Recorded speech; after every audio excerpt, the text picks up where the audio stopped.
Okay, so I'm working on a painting of violets, and I'm just fiddling and piddling a little bit because I want it to be really loose, and yet I want it to have definition. It's always a challenge to try to figure out both of those things and how they work together. Just opened up a new brush today because I noticed my older brush, which was just really a synthetic nylon brush, but I liked it. I can't even read the number on it here. It was from Cheap Joe's, but I had to replace it with this Winsor & Newton number 6, and it's a good size for the 8x10 that I'm doing. So I'm going to just turn the camera on, and you guys can just watch as I fool around with defining these violets just a little bit more. Like I said, I want to keep it loose, but have some good detail in there. So we're going to see how that goes. Okay, so here we go. You can see I kind of have a cluster of violets here, a little one here, and here, and just little spots all over the place. So we're going to keep those hopefully the center of attention, and yet loose enough so that they don't get boring and stiff. I mean, violets especially, they're so natural and pretty in their native habitat that you don't want anything to get too tight and rigid. And what I'm really doing is, I'm not painting a single color just solidly in any area. So when I start to paint, let's just do a leaf outline here. And I'm doing the negative space. I'm painting around the leaf rather than painting the leaf itself. So here's the leaf. Do a little bit of a leaf vein in there too. Really subtle changes of color. And then because this is the edge of the leaf, it's going to be a bit in shadow. A little bit of blue, bluey purpley gray. There we go.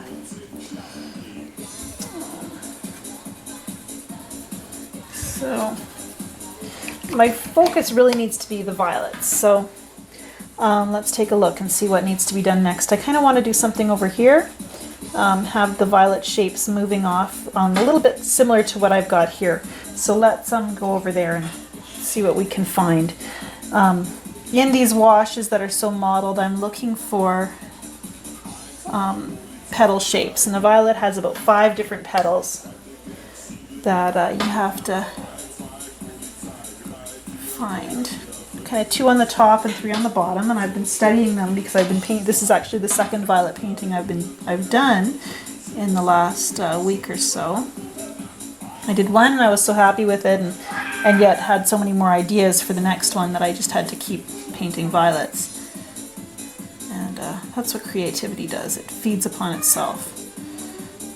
So again, I'm using the negative painting technique, so I'm painting around the violets I've already got to make those colors stand out.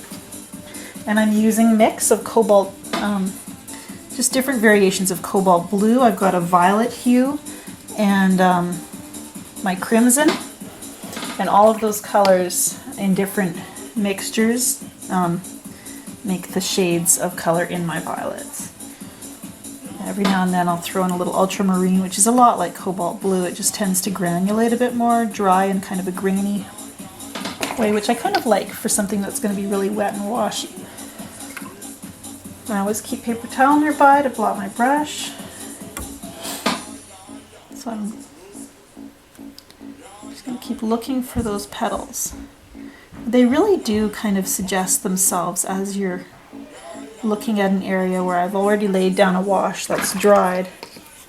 I can see a petal just pop out and beg to be defined and explored a little bit.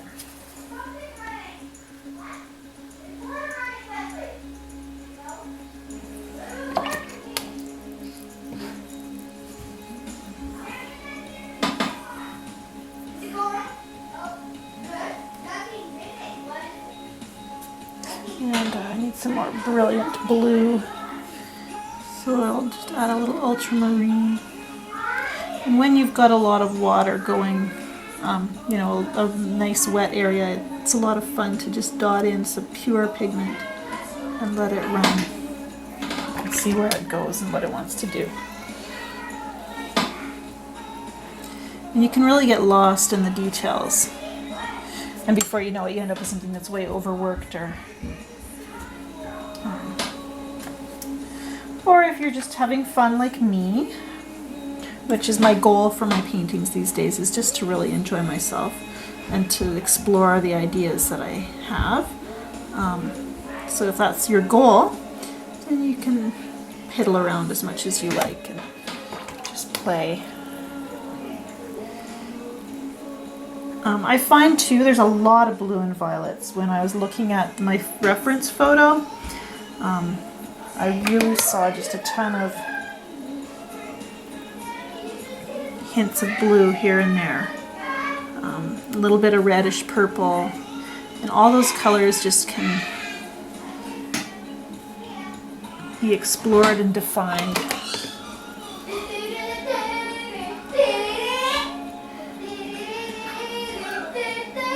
I'm wondering how much of my kids in the background you can hear. They're downstairs and happy today, so that's good. And they're used to me being up here talking to myself and the video camera, or whether the video camera's on or not, really. So, and I don't want to get too busy in this area. I really just want to suggest some color. I use lots of water when I want to go and pull that edge out so that it just kind of disappears into the and vanishes. I just use lots of water, pull those colors out. I can even go back in and just blot a little bit. Just that'll help it dry faster. And so yeah, now we've got this little traveling area of violets that's quite pretty. The other thing I wanted to do, and I don't want to videotape this whole painting because that would take hours, but another thing I want to do is just pop some of these darks out a little bit in the areas I've already worked in. Especially now that I pulled out this new brush and the ends, it's not as worn down as the other one I was using. So I can hopefully get a little bit of fine lines happening.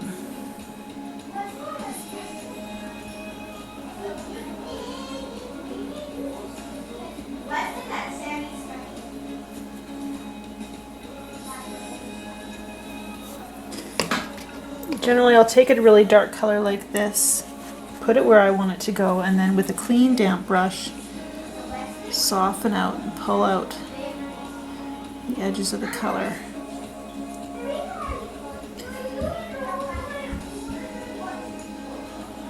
Because I don't want hard lines everywhere. It's always good to have a few to add some drama, but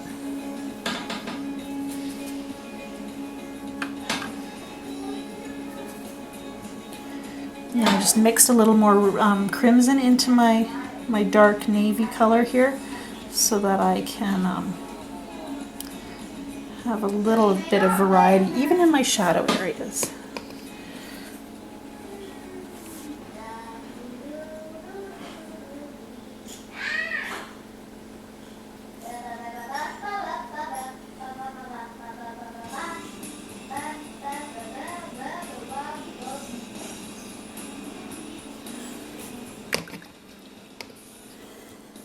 Got one of my favorite mixes of music playing on iTunes right now. Lots of songs from the 90s when I was a carefree young lady, getting to know my husband.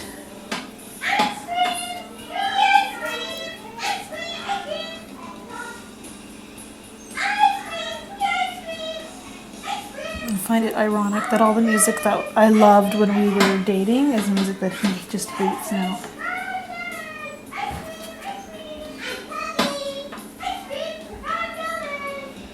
It makes me laugh.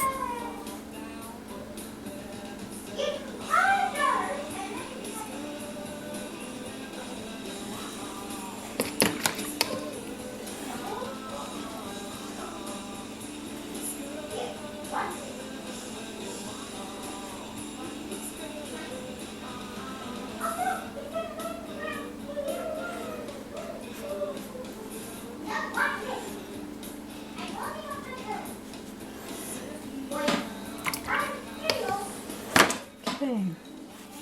So I'm going to let that area dry and then see what else I think it needs.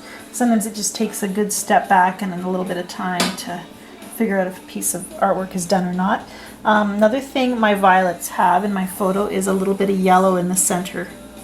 Little polleny bits. So that needs to go in.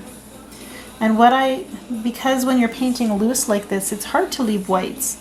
What I'll do is if there's an area, once this is dry completely, if there's an area that needs that yellow, but it's too dark for the yellow to show up, being that watercolor is transparent, there's a couple things you could do. You could go in with an acrylic paint that's not as transparent, but I prefer not to use acrylic at all when I'm doing watercolor. So what I'll do instead is with a little razor blade or a knife, I'll scrape out a little bit of, right down to the white of the paper, some of the centers of these flowers. I'll do this one for sure.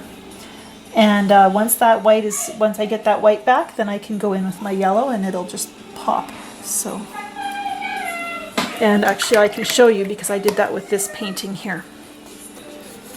You can see my yellow areas, and not only did I scrape out to the white on this yellow, but I also scraped out little flower veins that were white in my reference photo. So I like that little touches of white here and there. And I just kind of add to the painting again. And just because I forgot to leave them early on doesn't mean I couldn't go back in with that knife and scrape them out. Okay, so that's where I'm at right now. I think I'm pretty much ready to give it some drying time and then see what it needs after a little bit of time has passed and I have taken a break from staring so closely at it. I'll come back, look at it a little closer and see what's left to do.